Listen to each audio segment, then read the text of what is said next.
मैं SC. Mishra from Mahatma Gandhi शिक्षण संस्थान दरभंगा, विषय हिंदी, पाठ्यक्रम वर्ग 9th, पाठ्य पुस्तक क्षितिज, पाठ संख्या 1,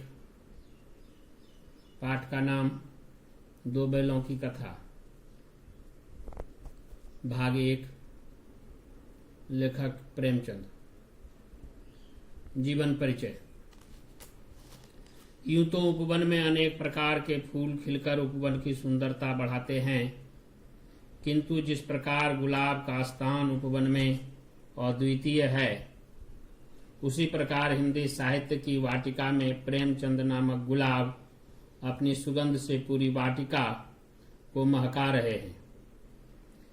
इस उपन्यास सम्राट का जन्म वाराणसी के निकट लम्ही नामक स्थान पर 1880 ईस्वी में हुआ था तथा इस महान साहित्यकार का निधन 1936 ईस्वी में हो गया। साहित्यिक विशेषताएं। प्रेमचंद ने राष्ट्रीय जागरण और समाज सुधार को अपने लेखन का प्रमुख विषय बनाया। इनके लेखन में देश प्रेम एवं देशभक्ति का स्वर होने के कारण अंग्रेजों ने इनकी कृति सोजे वतन को जब्त कर लिया।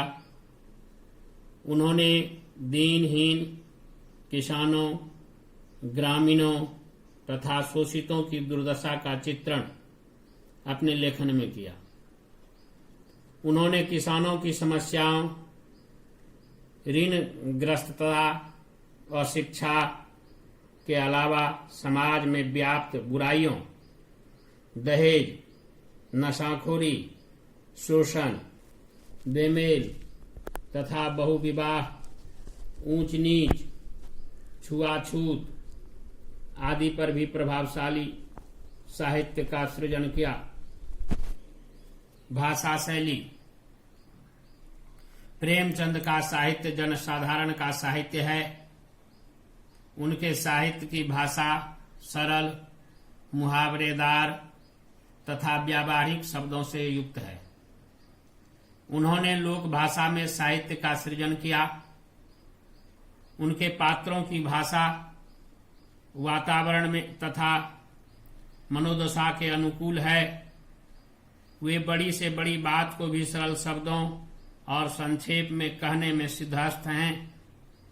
उन्होंने अरबी, फारसी, अंग्रेजी के प्रचलित शब्दों का अपने लेखन में प्रयोग किया है।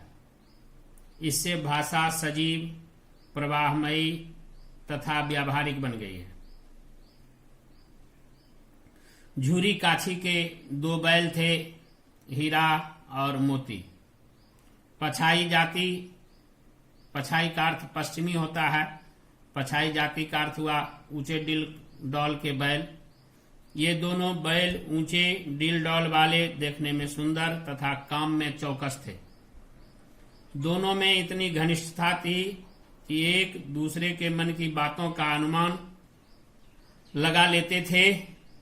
वे साथ साथ रहते, खाते और विनोद मतलब हंसी मजाक के भाव में कभी कभी सींग भी मिला लिया करते थे। वे एक दूसरे से काम का जोर अपने कंधे पर लेने का कोशिश करते। दिन भर काम के बाद शाम को एक दूसरे को सूंघकर दोनों एक ही साथ नाद में मुंह डालते और साथ ही मुंह उठाते थे। संजोग से एक बार झूरी ने दोनों बैलों को अपनी ससुराल भेज दिया। बैलों ने समझा उन्हें बेच दिया गया है। यह उन्हें अच्छा न लगा। उन्हें ले जाने में झूरी के साले गया को भारी परेशानी हुई। गया उन्हें खींचता तो वे पीछे को बल लगाते। गया के घर की नई जगह, नए लोग उन्हें अच्छे नहीं लगे। रात को जब सब सो रहे गए तो दोनों ने एक दूसरे की ओर देखा और जोर लगाकर मजबूत रस्सियों को तोड़ लिए और प्रातः काल झूरी के दरवाजे पर वापस आ गए। बैलों के यूं भाग कर चले आने से झूरी की पत्नी नाराज हुई। उन्होंने बैलों को खली, चूनी, चोकर इत्यादि खिलाने से मना कर दिया। झूरी ने सूखे भूसे में नौकर से खली डालने के लिए कहा, पर झूरी की पत्नी के डर से नौकर ऐसा न कर सका। दूसरे दिन झूरी का साला गया बैलों को ले जाने फिर आया। इस बार उसने दोनों को गाड़ी में जोता और किसी तरह अपने घर ले गया। उसने उन्हें मोटी मोटी रस्सियों में बांधा, उन्हें खाने को सूखा भूसा डाल दिया। बैलों ने ऐसा अपमान कभी नहीं देखा था, क्योंकि गया ने अपने बैलों को खली, चूनी सब कुछ दिया था। गया ने अगले दिन उन्हें हल में जोता, पर बैलों ने कदम न बढ़ाए। उसने दोनों को पीटा और हीरा की नाक पर डंडे बरसाने लगा। यह देख मोती गुस्से में आग बबूला हो गया और हल लेकर भागा, जिससे हल, रस्सी, जोत, जुआ सब टूट गए। दोनों के गले में बड़ी बड़ी रस्सियां न होती तो पकड़ में ही न आते। गया गांव के कुछ आदमियों के साथ दौड़ा आया। उनके हाथ में लाठियां थी।